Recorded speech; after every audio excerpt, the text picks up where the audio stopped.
Welcome everyone, and thank you for participating in today's webinar, Hidden Barriers to CHP Standby Rates and Ratchet Charges in Ohio. Today's webinar will be recorded and made available to all webinar participants.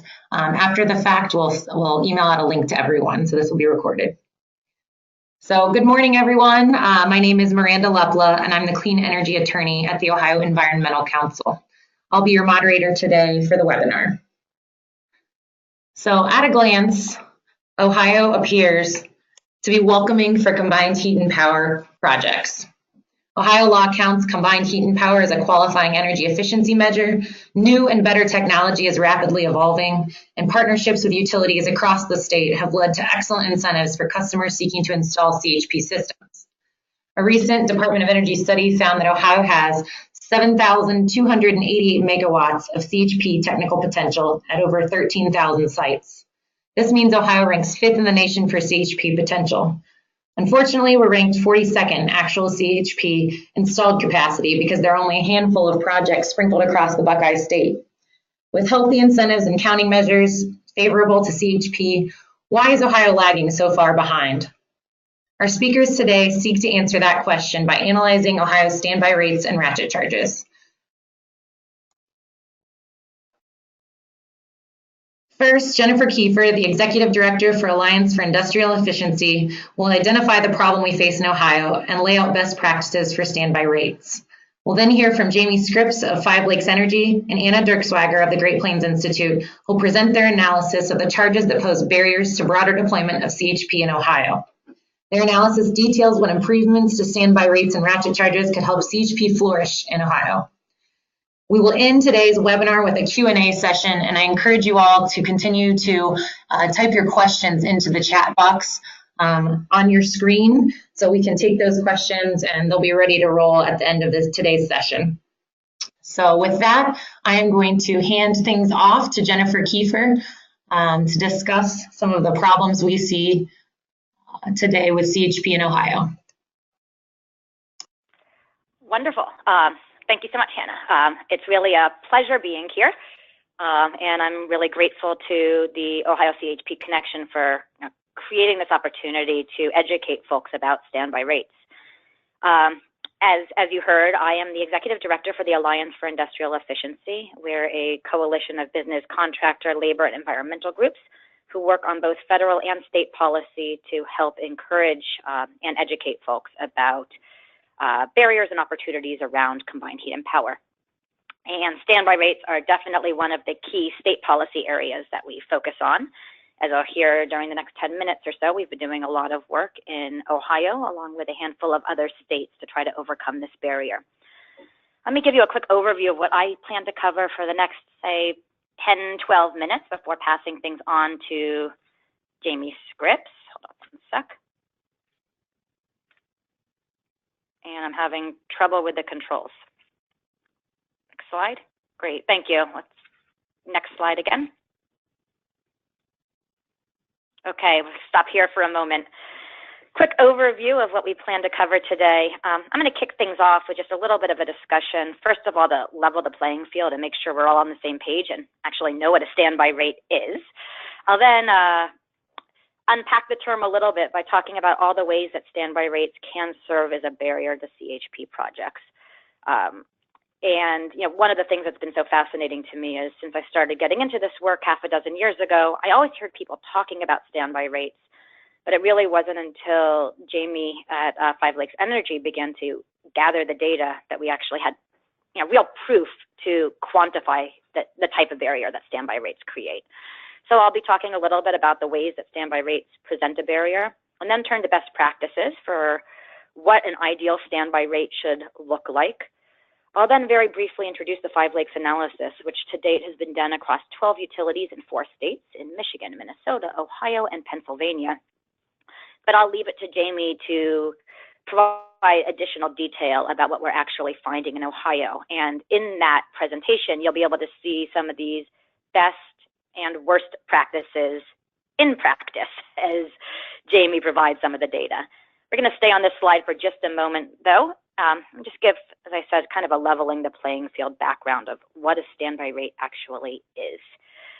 So, the hallmark of a CHP project is, for the most part, that these systems can operate independently of the grid. You've got your CHP hosts that are producing both heat and electricity on site, and so don't necessarily need to access the grid at all times to be able to operate.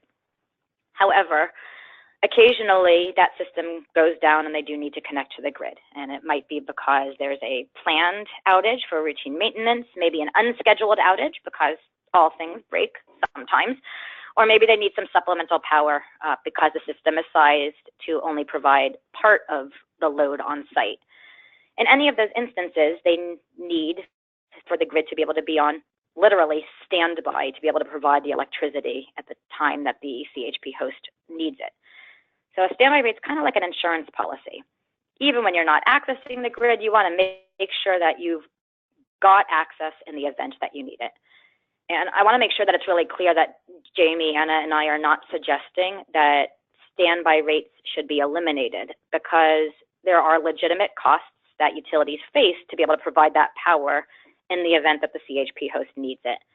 The problem, as you'll hear on the next few slides, is when those fees become confusing, or like we like to say, not transparent, or overly burdensome, where the fees that are being imposed exceed the costs that the CHP host is actually imposing on the system.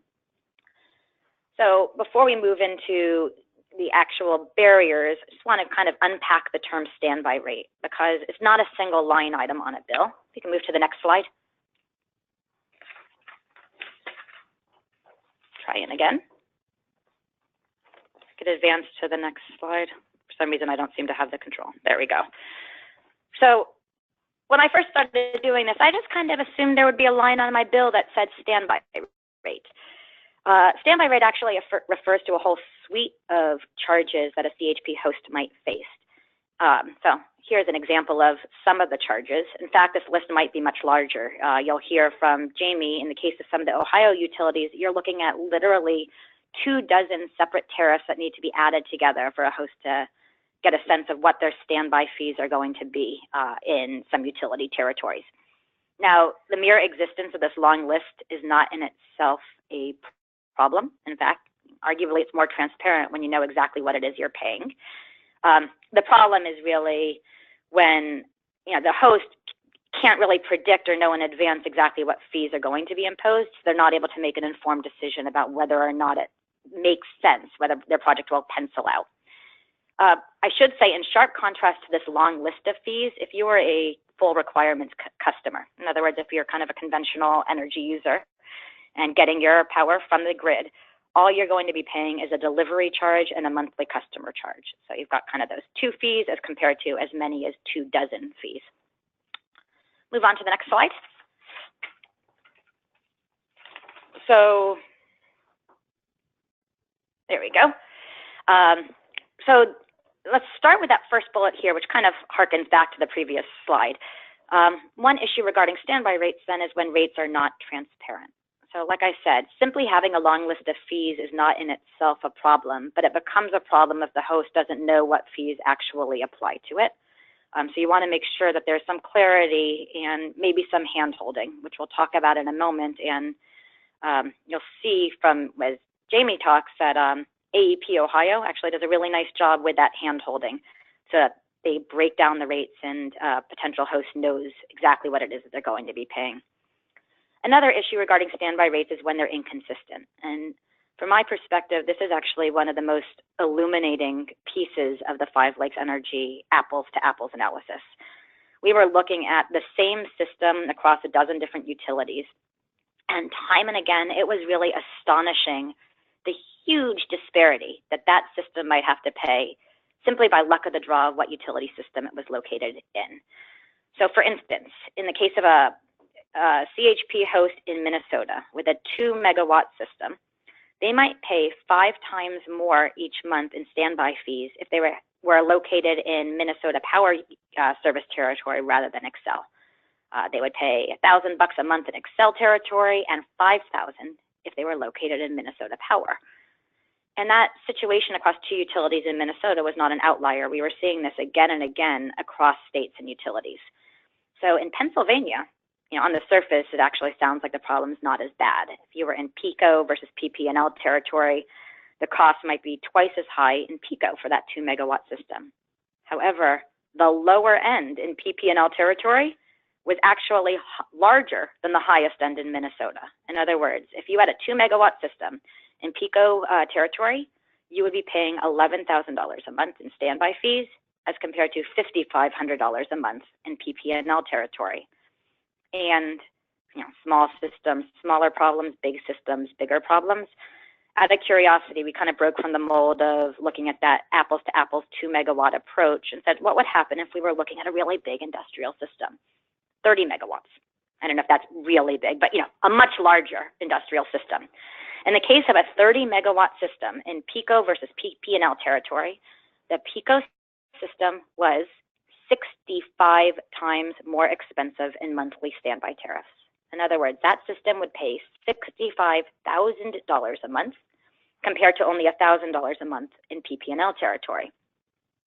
And Ohio is not immune from that kind of crazy inconsistency across utilities. So going back to our 2 megawatt apples to apples assumption, a 2 megawatt system that's producing 2 megawatts on site, getting 3 megawatts of supplemental power in Duke versus AEP territory would pay nearly $20,000 a month for no outages at all in Duke territory and nothing in AEP territory.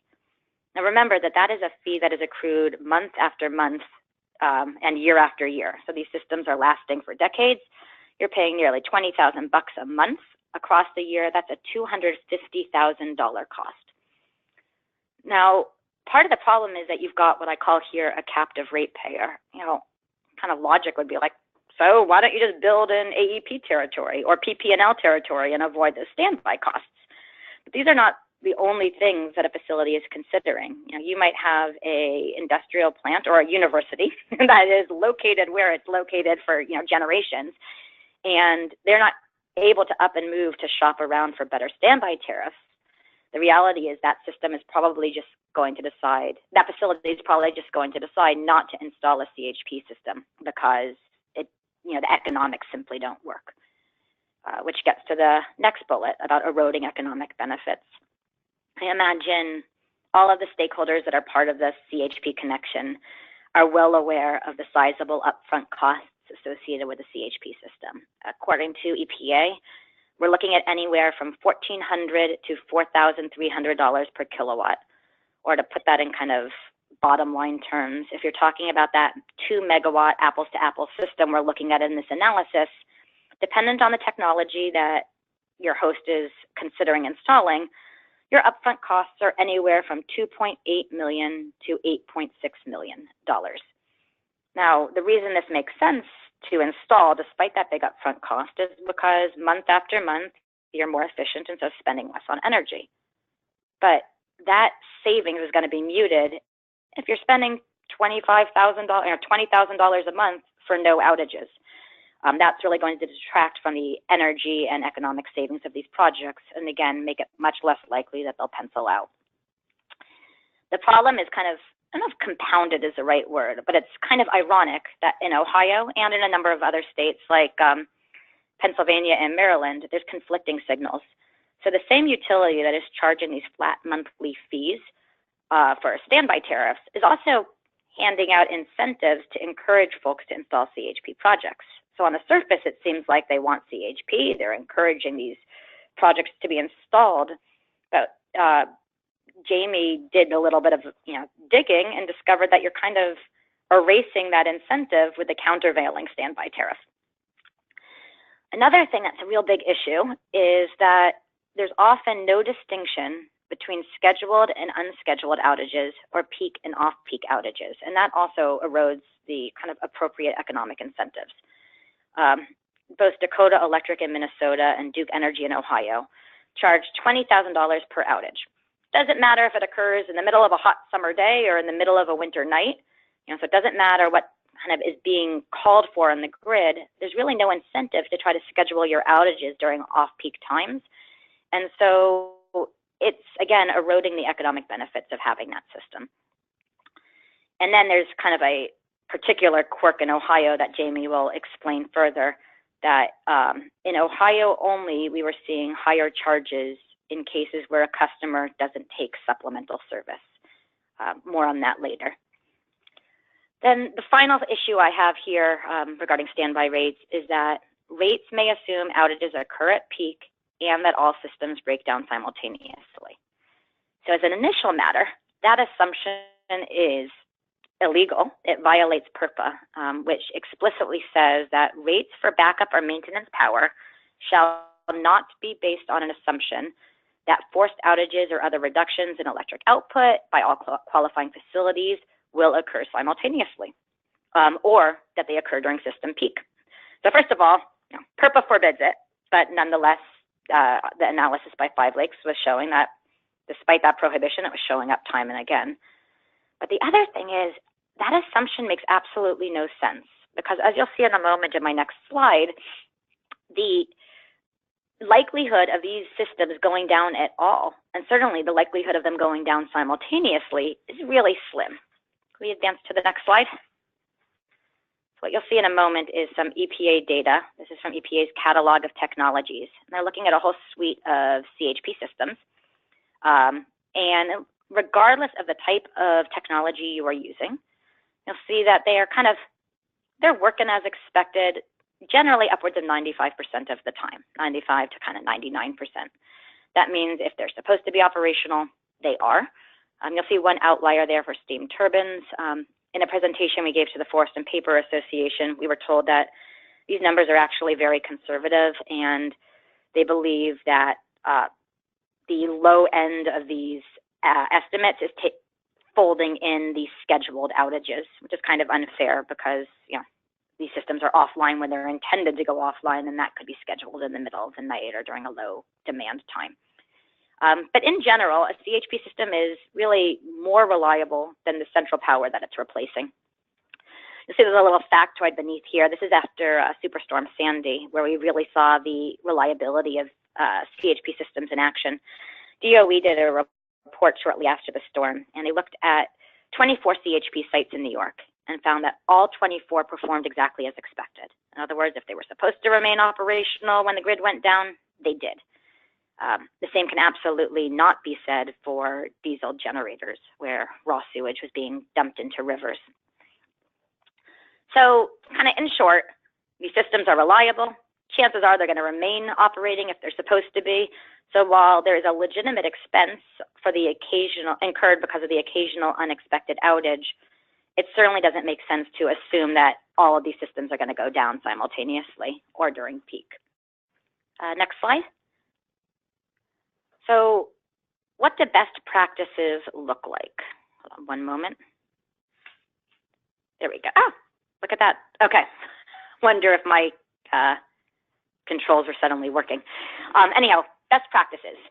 And this is a little bit of I kind of anticipated these during my remarks so far. First of all, you want transparency.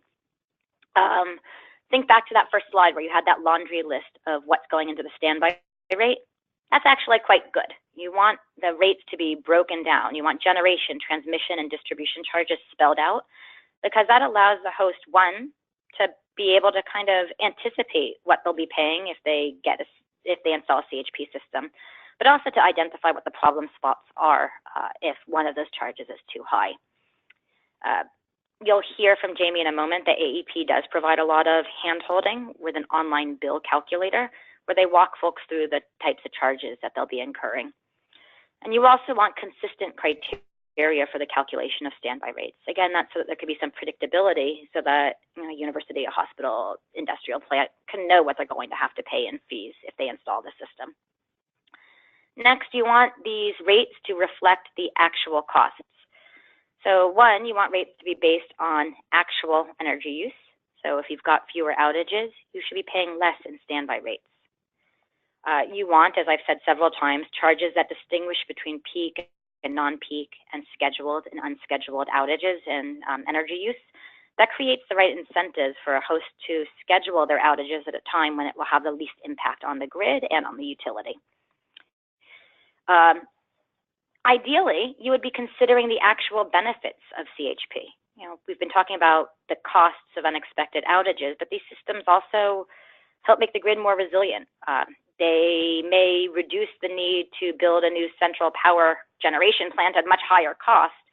And that's something that could be accounted for, and perhaps when you take that into account, you would have lower fees. You also want to allow for the shared transmission and distribution of facilities. Recognize that while you do need to get electricity out to the end user, not all of those CHP hosts are going to be using those lines simultaneously, and so you don't need kind of multiple lines feeding the same locations. Next, you want to eliminate demand ratchets. These are basically penalty fees. Lots of utilities will kind of extrapolate from a single outage and charge those standby tariffs throughout not just the month where the outage occurs, but throughout the quarter or even throughout the entire year. And that's really going to erode the economic benefits of the system. It also really takes away the incentive to maintain your system. You got one outage and kind of, well, may as well use the grid power because I've lost my economic savings for the entirety of the year through that penalty fee. And then the last best practice I highlight here is customer choice. In the event that utility rules allow for it, customers should be allowed to purchase standby service on an interruptible basis and avoid generation reservation demand charges. They should be able to kind of decide that they don't need to replace all of the power that their system could create. Maybe they could streamline their load a little bit during outages, and where regulations permit, they should be allowed to purchase standby service from competitive power providers at prevailing market rates. So they're not kind of locked into purchasing from a single utility. They should be allowed to, shop around. My last slide is really teeing up Jamie, just a foreshadowing of the apples to apples work that we did. If we can move forward to the next slide. There we go. And I swear we did do a test run of this before everyone joined the call. I don't know why my computer's being finicky now. But this is anticipating the apples to apples comparison that Jamie will be walking you through. As I said, we looked across 4 states, Michigan, Minnesota, Ohio, and Pennsylvania, and a dozen utilities in those states, and assumed a similar system across all of them. As I said, it's about a 2 megawatt system. Jamie will provide some more details there. And really, the results were extraordinary. We're seeing, first of all, a kind of exponential value of this analysis because we're really painting a picture here that it's not just a single utility that's adopting best or worst practices, but this is clearly a national story. The 4 states we've looked at all have significant problems. We're hoping to really expand the scope of this work. We're seeing that even as we are doing just these 4 states, that there is a little bit of what Jamie has dubbed the contagion effect, where no utility wants to be the worst in their state and no state wants to be the worst in the region. And so there's really an opportunity for states and utilities within them to learn from one another. So with that, we'll turn things over to Jamie to really hone in on Ohio and what we were finding there.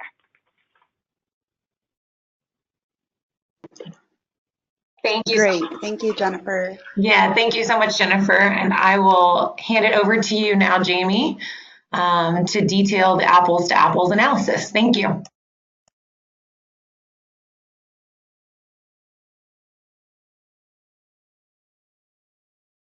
All right, sounds good. This is Jamie Scripps with 5 Lakes Energy, and we'll go ahead and get the, actually, is it just next? Sorry, it's not a different, there we go.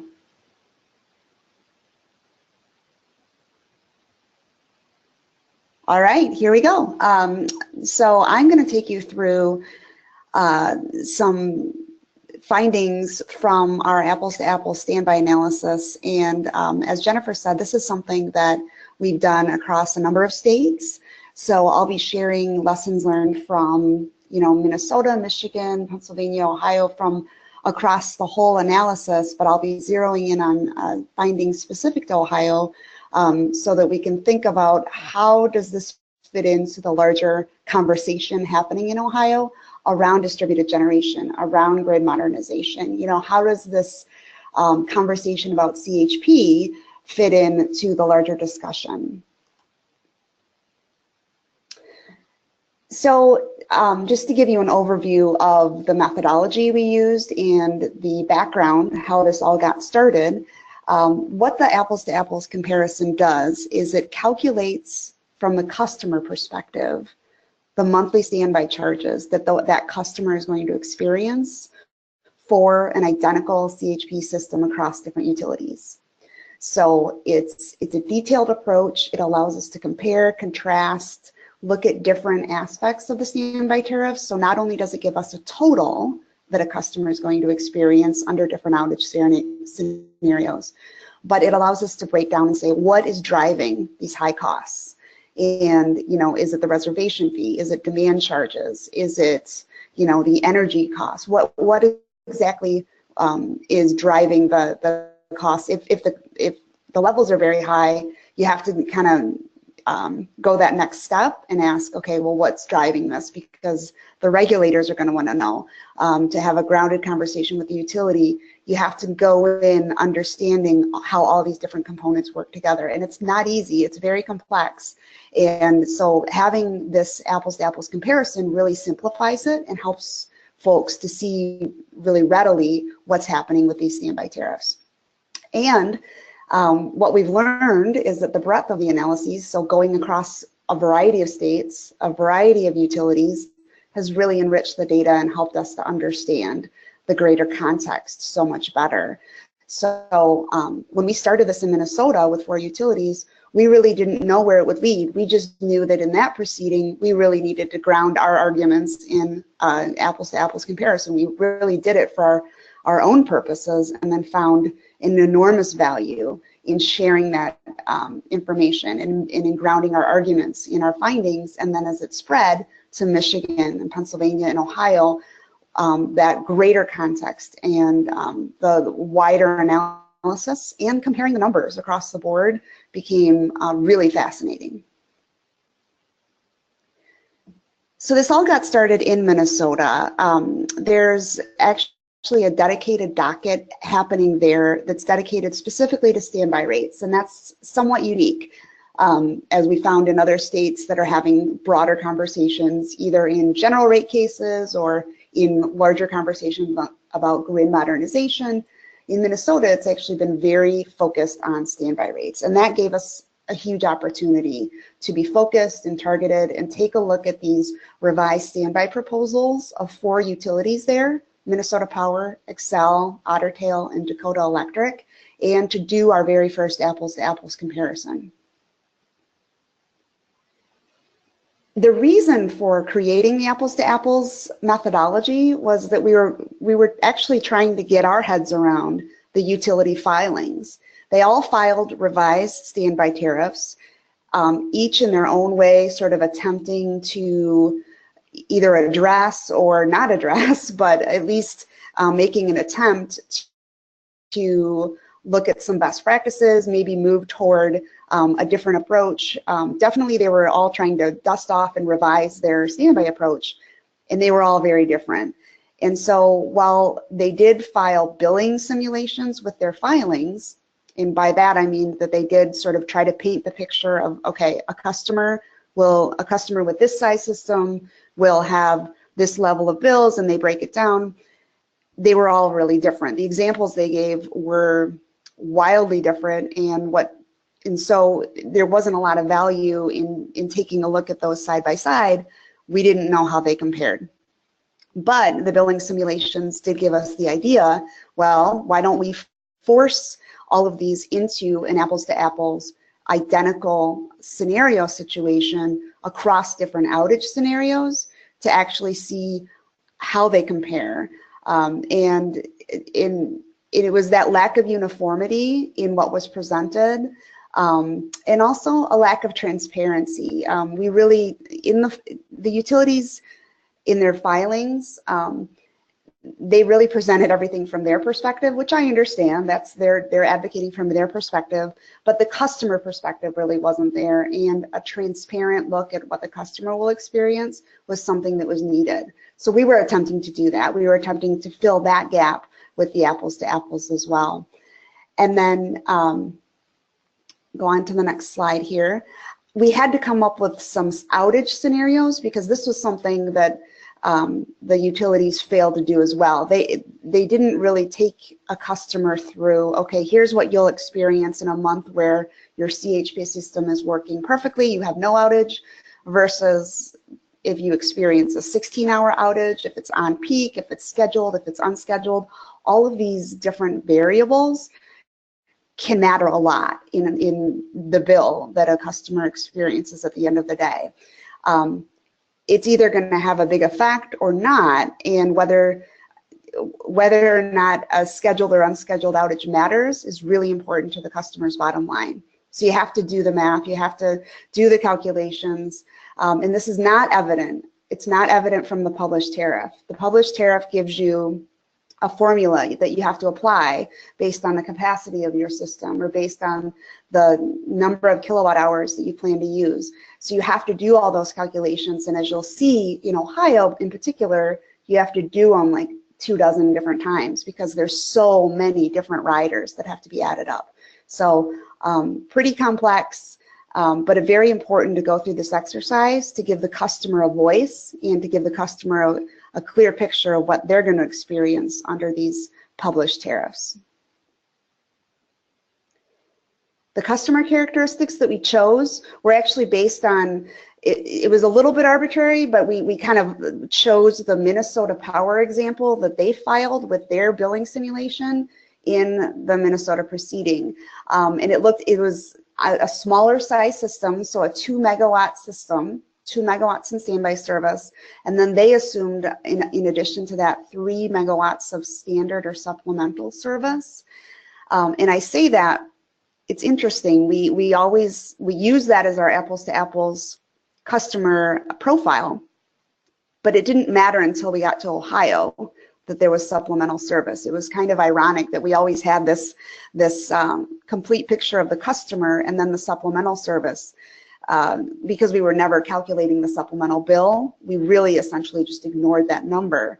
And then we got to Ohio, and all of a sudden it really makes a difference. So that was a finding that I'll talk about later, but it was really interesting to see that as a policy matter in Ohio, because it does really affect the bottom line for customers. So 2 megawatts of standby service, 3 megawatts supplemental. We assume general service, primary distribution level, and then all of the numbers you're going to see are based on 1 month of standby charges. So really zeroing in on just the standby charges, not looking at the additional supplemental charges. And how did we go about actually doing the calculations? Basically, we started with a cold read of the rate book. We look at the tariff or the riders. We worked with the utilities to then verify our calculations.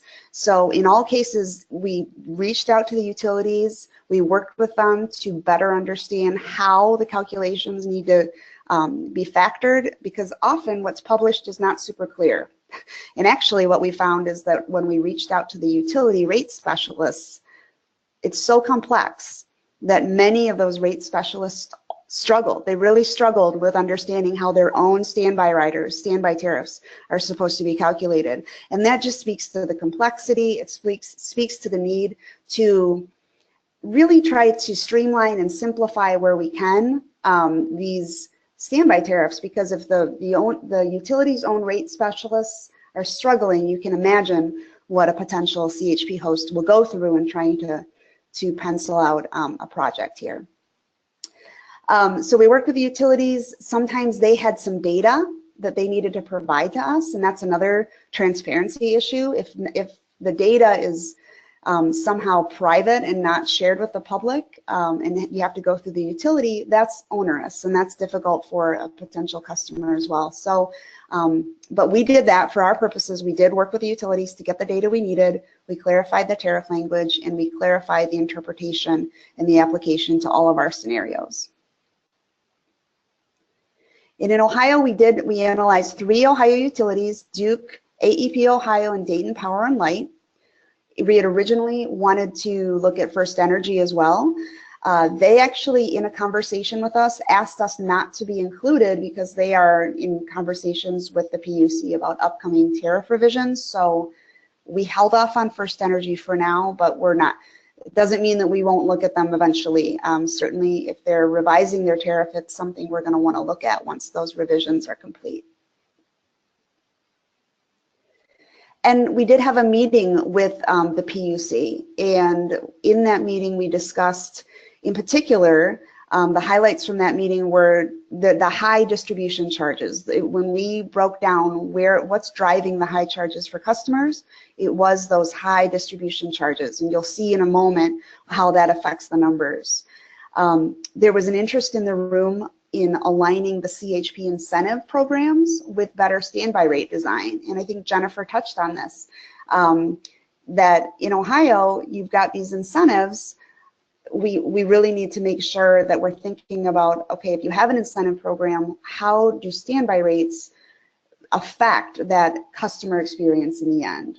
And the intent of an incentive program is very different from the intent of standby rates. So we're not trying to confuse the two. They're definitely a different conversation, but from a customer perspective, it all matters and it all goes toward that bottom line. So really understanding from the customer perspective, the impact on project economics. And then finally, that the key takeaway from that meeting with the PUC was that distributed generation, and CHP is a big part of that, all of this is viewed as key to grid modernization efforts.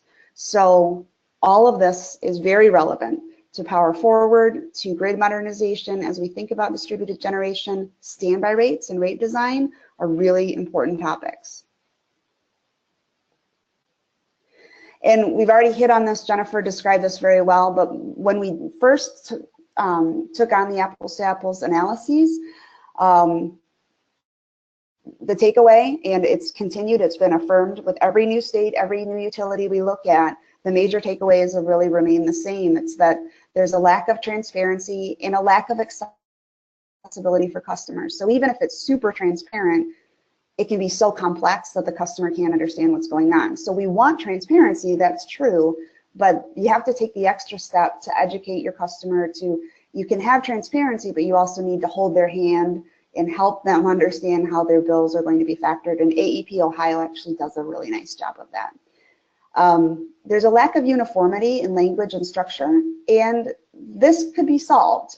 There's no need, I think every utility thinks they're unique and they need to approach it differently.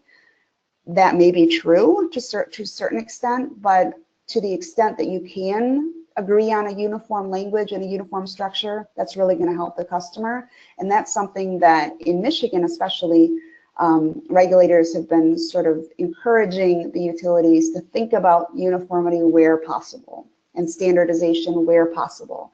And it's pretty threatening, I think, to the utilities to think along those lines, but again, where it's possible to do that, I think that it will really benefit customers. There's a significant variation in charges, and that may be due to really legitimate reasons.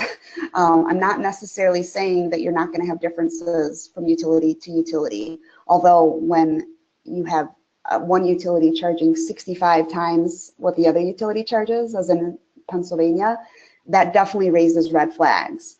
And so the idea is when you look at the variation in charges, they're red flags. They're not necessarily problems, but you should explore that. You need to explore that with the regulators, with the utility, to better understand what is the cost justification for these variations.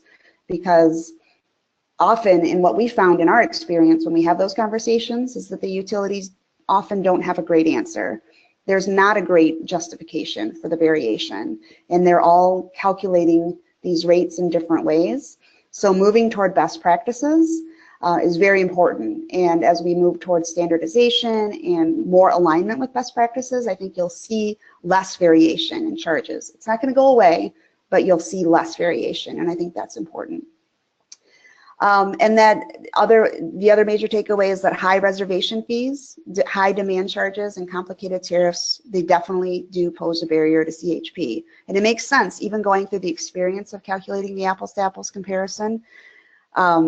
It's an onerous, complicated experience that involves a lot of communication with a utility. Sometimes the utility is helpful, sometimes the utility is hostile. And in any event, the very exercise of having to calculate complex rates, that can be a barrier in and of itself. And then of course, when the numbers don't look good, that doesn't bode well for CHP either. So here are the numbers. We're getting to the meat of it. And I think you can see here through the different outages, you see some interesting dynamics in Ohio. First of all, if you look across Duke Energy, these are really high charges. And if you look in the no outage scenario, it's extremely high for a no outage month when your CHP system is not using the grid. I mean, your CHP system is working perfectly, and yet you're paying about $20,000 just to reserve standby service, and that's high, and that's a lot higher than what we see in other utilities. It's a lot higher than what we've seen across the Midwest. So that's really concerning. And you look at that no outage month, because the no outage month can tell you whether a standby rate is going to be a barrier from the get-go, because a no outage month is really something that is the minimum. That's the minimum that the customer is going to pay month after month, year after year. So that kind of no outage charge is a deal breaker, and that's really going to pose a barrier to CHP. If you look at comparing then to AEP and DP&L, you've got a huge variation. For AEP, in this scenario, you're not going to pay anything for a no outage month. That has something to do with the fact that, remember, in our apples to apples scenario, we assume that the customer also takes on 3 megawatts of supplemental service. That's that funny little thing we found out about Ohio, especially AEP and DP&L, that if you have supplemental service, your no outage month is a little bit cheaper, sometimes a lot cheaper. And in AEP's case, that's true. You get your no outage month essentially for free because of that supplemental contract. So it's something to think about. It can seem like a really great deal. I'm certainly not arguing for more charges in a no outage month for AEP necessarily, but you need to think it through about the incentives that puts on a customer, and make sure that you're aligning any incentives that you're putting in your standby rates. You want to make sure those are in alignment with your CHP incentive program as well. Other things you want to look at on these total charges, take a look at scheduled and unscheduled outages. So that unscheduled outage all the way over to the right, that's a really interesting one to compare to any of the scheduled outages, because what ideally you'd like to see is a pretty significant difference between unscheduled and scheduled outages. A scheduled outage is for maintenance purposes, and it's when the utility has advance notice. Generally, the costs to the utility are much less for a scheduled outage. Here, if you're not seeing a significant difference between scheduled and unscheduled outages, this is really sending a really negative signal to the customer about scheduling your outages ahead of time. And that's not what you want. You really want to incent proactive scheduling of maintenance so that you can avoid the forced outages. You want to avoid the unscheduled outages that happen without notice. Those tend to be much more costly to the grid. And so here you see Duke Energy, the costs are very high and very steady across all of these different outage scenarios, which means there's not a whole lot a customer can do to lower their bill. And it's not providing a lot of incentives for proactive maintenance. It's really discouraging across the board. For AEP Ohio, you definitely see a difference between their scheduled 16-hour outage that takes place off-peak versus the scheduled 16-hour outage that takes place on peak. And that's good, because you definitely want to have incentives to schedule your outages during off-peak times. I'm going to keep going.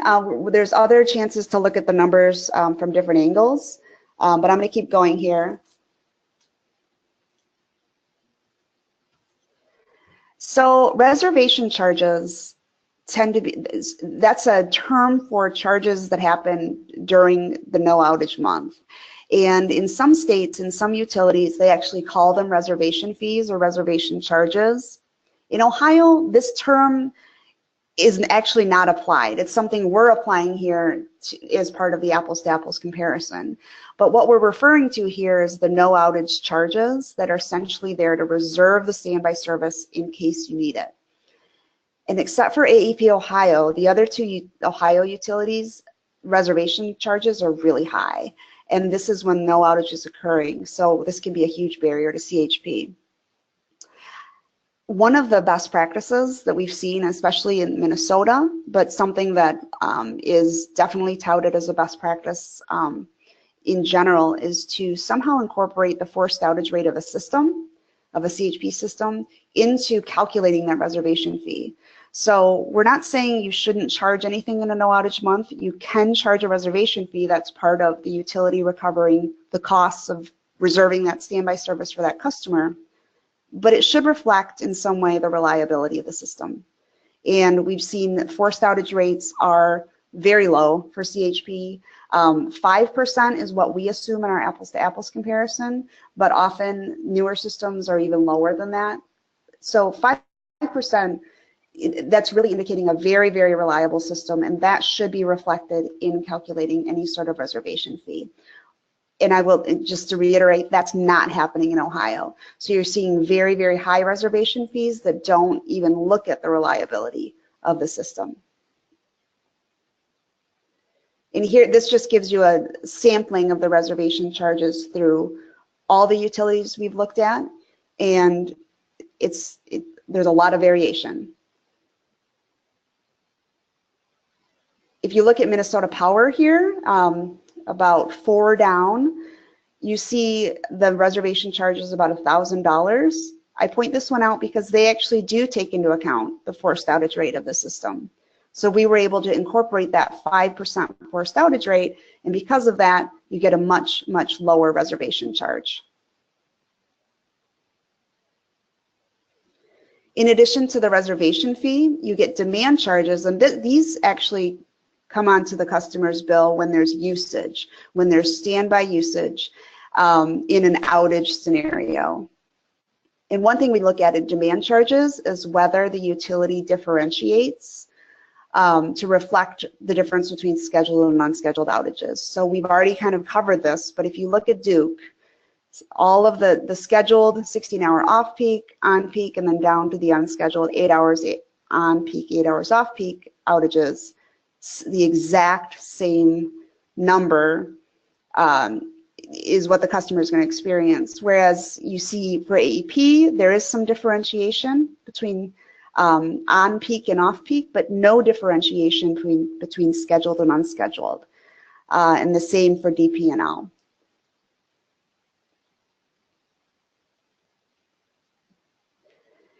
And back onto this transparency conversation, there's transparency and then there's accessibility. And so I think that Jennifer very eloquently sort of described a little bit of the complexity of what's happening in Ohio, because I'd say we do have transparency in Ohio. We almost have too much transparency because everything's broken down into a dozen, 2 dozen different riders. And so a customer can reference all the different calculations and actually must reference all the different calculations in calculating the total.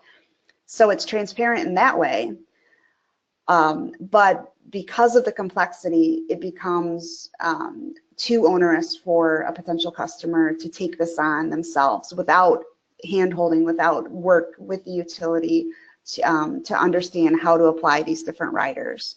So there's transparency and then there's accessibility. And what we've been arguing for in Minnesota and in Michigan and in other places where this is an issue is for the utility to do some additional outreach and to do some additional work to go beyond the published tariff and to say, yes, the rider, the published tariff needs to be this complex because this is what the law requires and we need to be very precise. We get that.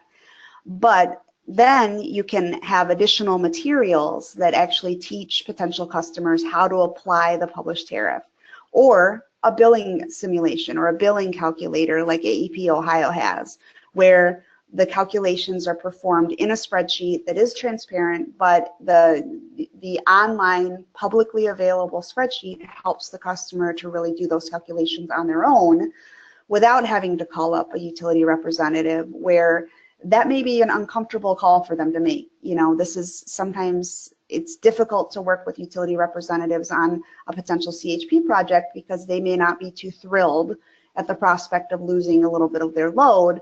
So it's a little bit fraught. And I think that the more customers are empowered to do the calculations on their own and to actually make the decision for themselves about what's best for them, I think that then you're going to have less of a barrier based on accessibility and transparency.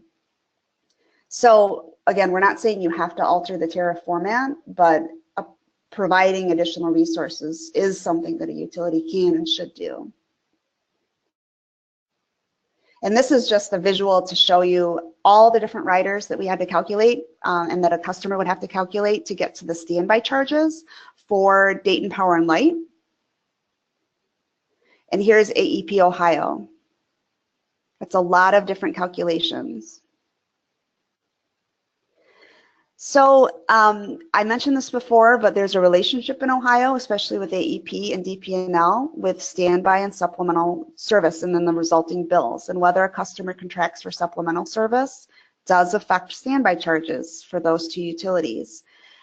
And this is a little bit concerning in general. The exceptions, and I'd say the exceptions to when we're concerned about this, we do see a relationship between standby and supplemental sometimes when we look at, we don't want there to be duplication of administrative costs. So it's actually a best practice to say, okay, if you're a supplemental customer as well and you're paying a $200 general service fee every month, you shouldn't also have to pay that same, you know, customer fee or general service fee on the standby side as well. You kind of pay your customer fee once and you shouldn't duplicate it. That's one area where if you are taking both kinds of service, you should be looking at both. And then the other is load shedding, or the relationship between supplemental and standby. When there is a CHP outage, it actually is a best practice if you happen to have a certain amount of supplemental load. If you experience a CHP outage, you should be allowed to reduce your load to essentially cover for that CHP outage so that you don't incur standby charges. And this is something that varies from utility to utility. And it's something that is a best practice to allow load shedding, or to allow customers to provide their own standby service in a way and avoid those standby charges. But taking a look purely at what's happening with AEP Ohio and DP&L, these tariffs are structured so that supplemental customers, they actually get a break on their standby service. And the biggest disparity happens during the no outage and off-peak scenarios. So, and I know these numbers are incredibly small, so it's hard to see. But what you see with AEP, notably, is that if the customer is signed up for supplemental service, they don't incur any charges during the no outage month. But then if they don't sign up for supplemental service, let's say their CHP system covers their entire load, they're going to pay almost $12,000 a month for no outage scenario. So that's a pretty big difference, and you can tell how that would create certain incentives, right, in terms of sizing your CHP system. And the concern is that you should be sizing your CHP system according to your technical requirements. You shouldn't be sizing your CHP system to avoid these hidden fees that are going to come about. So that would be my concern with the way this is structured, is it creates kind of strange CHP sizing incentives that don't exist otherwise. For Duke Energy, the big issues there are just the high costs. If you look at the numbers across the board for Duke, very, very high total costs that are driven by high demand charges, or in the no outage scenario, the reservation fee. All of these charges are calculated based on your contract capacity, and they are not prorated based on your actual usage or duration. So what that means is the size of your CHP system dictates the resulting bill, and it's not prorated at all based on the small amount that you might be using at that month. So let's say you have a 15-minute outage in the middle of the month. And let's say it's scheduled for, you're maintaining your system, you have to take your system offline for 15 minutes.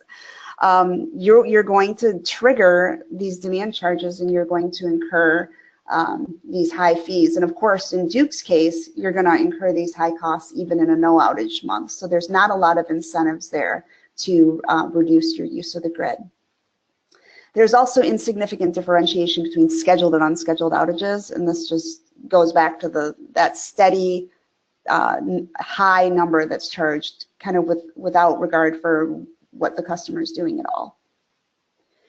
For AEP Ohio, I'd say actually, so we have these issues, but I want to make sure that, and I think we've mentioned this before, but they were actually really good to work with, and they do provide customers with a nice level of assistance in calculating their bills. So that said, there's a higher than average demand charge rate, and this is especially during on-peak outages. And there are high charges for standby customers not taking supplemental service.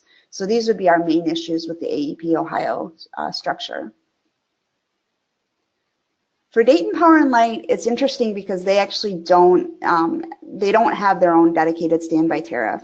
So in order to calculate what a standby customer would have experienced, we had to just make reference to their full requirements tariff and do the calculations based on our outage scenarios. And that's tough, because that means there really hasn't been thought given to the customer experience in standby scenarios in particular. And it's tough for the customer, right, to know, well, what should I be doing? I'm a standby customer. How do I approach this? It's sort of an extra step more complicated when you don't have tariffs or riders dedicated to standby service. There's also no distinction between scheduled and unscheduled, which we've talked about. That's a problem, and it creates the wrong incentives. There's also a demand ratchet when the outage occurs in the previous 12 months, and that's because there's no dedicated standby tariff. That's your demand ratchet that's just part of the full requirements tariff. And then high charges when standby customer does not take supplemental service, same as with AEP Ohio. It's definitely going to create certain incentives when it comes to sizing your system. So we've done this apples to apples comparison across a number of states. With each new utility that we look at, it just enriches the data. And within states, like Jennifer said, there's a sense that of a little bit of a competition. I'll say that the utilities, when they look at our apples to apples, they're surprised because they've never done this before. They don't know how they rank against each other. They don't look at it that way. And so when we show them this data, and it's data that, again, has been verified, they verified our calculations, then they look across the table at the different, at their, the other utilities in the state and across the Midwest. And I think they're sometimes surprised at what they see. I think they're seeing it through this lens for the very first time often. So there's a sense of maybe wanting to improve and seeing some areas for improvement. And certainly that's the case when the regulators look at this. It's the same sort of feeling of not wanting to be the worst. In some cases, it's wanting to be on the cutting edge and wanting to be the best. And so our analysis gives them a view of areas for improvement and particular utilities that maybe could use some extra attention and through this process. And Michigan responded to the analysis in Minnesota, then Pennsylvania responded to Minnesota and Michigan, and then it was Ohio. We've even had some interest in Louisiana, in other states throughout the nation. And this is absolutely replicable in other states. So I'm happy to answer questions. Would love to have a conversation about how this applies to, you know, the larger conversation about grid modernization in Ohio, because I think that we definitely received that feedback at the meeting with the PUC, that was how this was most resonating with the larger conversation.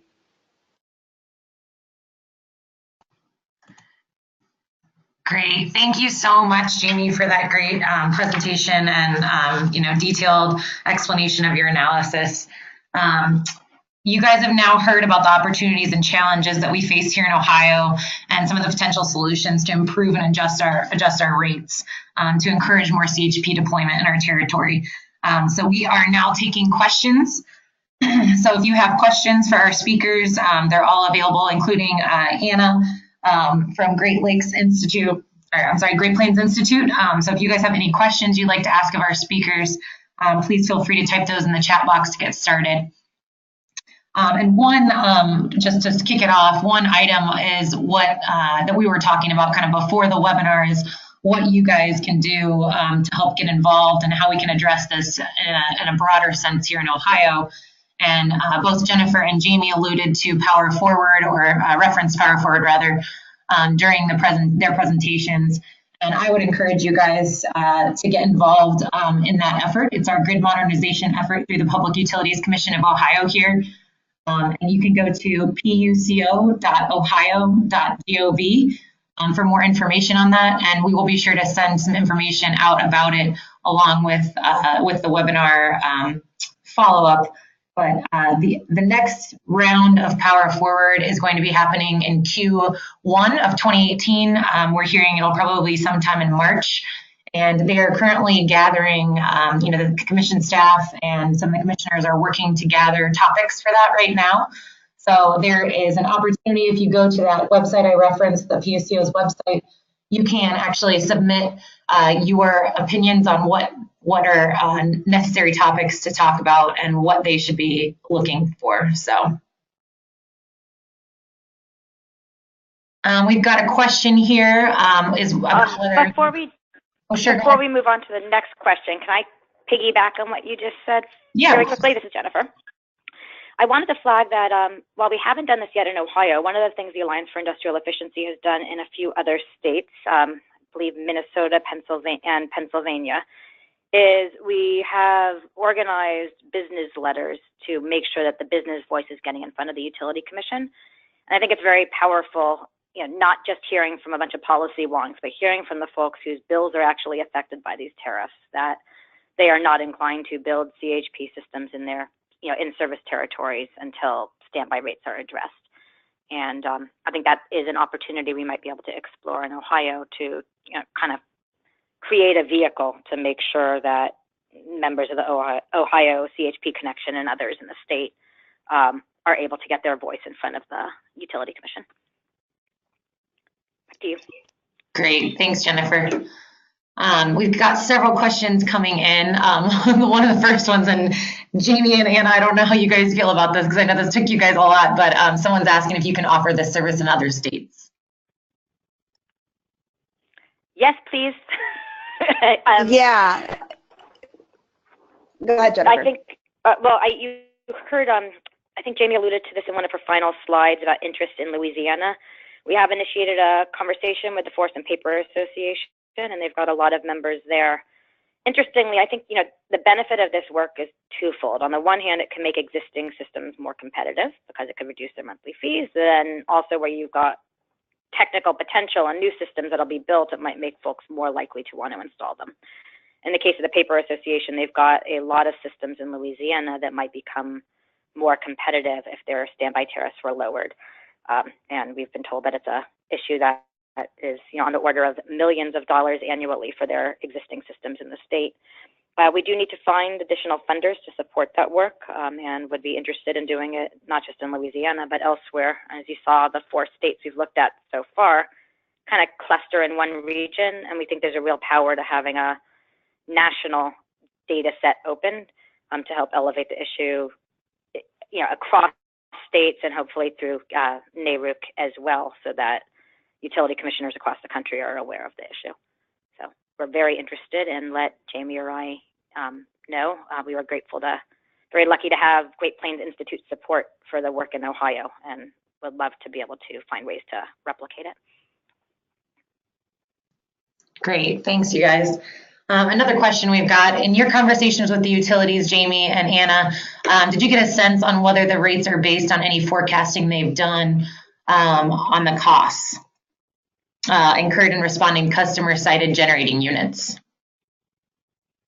Yeah, so, and this is Jamie, I can respond to that, and I'll say that it definitely varied across the board. We did get to, I mean, one of the benefits of the apples to apples is that in these workshops, so for example, in Michigan, there was a standby rate working group, so we used the apples to apples to have an engaged conversation with the utilities across the table and actually ask them questions about, you know, what is their justification for these, you know, the rates that they're setting. There's actually rate cases happening now in Michigan where they have cost of service studies where we're able to actually dig into the assumptions in their cost of service studies about, you know, how did they, those cost of service studies used to then design these rates. What information did they rely on in setting these rates? And I'll say that often what we're finding is that the utilities are, instead of forecasting costs of customer-sited generating units, they're basing these rates on assumptions, like Jennifer described, assumptions that are really out of line with what we know is true in terms of how reliable CHP systems are and the likelihood of these outages happening at the same time. So for example, a lot of utilities go to worst case scenarios in their forecasting, and they make assumptions about these outages happening all at once, and then those costs are baked into the rates, and so month after month they're over recovering. I mean, they're essentially dramatically over recovering from these standby customers. And what that, I mean, those customers are never going to get that money back, and it's going to deter the deployment of CHP because these projects are not going to pencil out. Instead, what we would really like to see is rates based on more realistic assumptions, taking into account the forced outage rates of systems, for example, and prorating based on the length of the outage. I mean, if you did those, if you sort of took those items and applied them to the approaches in all of the states we looked at, Minnesota, Michigan, Ohio, Pennsylvania, you'd have dramatic improvements. And so I think that your question is a great one, because that's the question we like to ask. Once we get the apples to apples in front of a utility, then we go to the question, so what did you base these on? We would like to better understand the costs that you are incurring. And unfortunately right now, utilities don't seem to be, at least, basing their rate designs on realistic assumptions. And so we'd like to see that definitely change. Thanks, Jamie. Another question is, of the utilities you've looked at across the 4 states, is there one particular utility, or a couple maybe, that hit the mark in terms of an effective balanced tariff design? Yeah, the good news is we do have our favorite that we like to point to, and that's in Minnesota, and it's Otter Tail Power. And we like Otter Tail Power's design in part because the charges are not off the charts. The charges are very reasonable. It's a really easy format for the customer to understand. So they have like a one-sheeter that sort of breaks down, here's your rate, whether it's summer, winter, here's your energy rate, here's your, they have a facilities charge, and here's how you calculate it, and they break it all down. And so I'd say on a transparency basis, on a customer accessibility basis, and purely on the numbers, Otter Tail is the winner so far. They are definitely out in front. And frankly, we've worked with their rate design specialists, and they have a desire to be out in front. They want to be a leader, and they've been very willing to engage on this topic and to model these best practices for others. Thanks, Jamie. Another question kind of parallel with that is, are there reports available for those 4 other states that's like this one for Ohio? So I will say that the information from the other states, the data, is included in the Ohio report. So when you look at the Ohio report, you will actually get a lot of information about the other states. I'd say the Ohio report is the most comprehensive discussion and representation of the data that we've done so far. The Michigan data does appear in a couple of different places, so we could share that. It's all publicly available. It's been used in testimony in pending rate cases. It was used in the Michigan Standby Rate Working Group. And then in Minnesota, for that proceeding, you're going to see the Minnesota analysis appear in comments from the Midwest Cogeneration Association and Fresh Energy there. So those are also publicly available as part of that proceeding. So in that, and I say that because we can share it freely. There's no reason why we wouldn't be able to share those documents as well. But I will say that the Ohio report, we made a concerted effort to say, this is what's happening in these other states as well, to provide a context for that Ohio information. We didn't want to just present the Ohio information in isolation. The beauty of the analysis is that you get to look at how Ohio ranks, you know, in comparison to these other states as well. Great, thanks, Jamie. And of course, you know, with all the data and the great information that's contained in that report, we've had several questions come across about how people can get a copy of that. And I'll turn that to you to let them know where they're able to get that information.